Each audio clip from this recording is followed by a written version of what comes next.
今日嚟咗佛山，咁啊除咗揾黃飛鴻之外咧，都帶埋支 Q 嚟咧，睇下而家喺中國非常盛行嘅中八。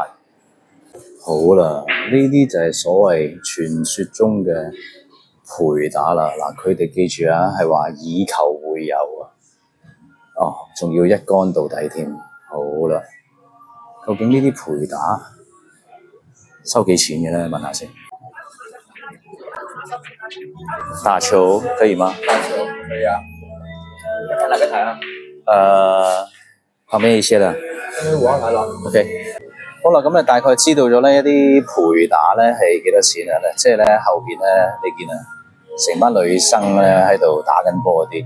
咁其實我覺得講真，如果自己想練波，但係又冇腳，又唔想成日自己執波一個人戇居居咧，都不失為一個唔錯嘅主意嚟嘅。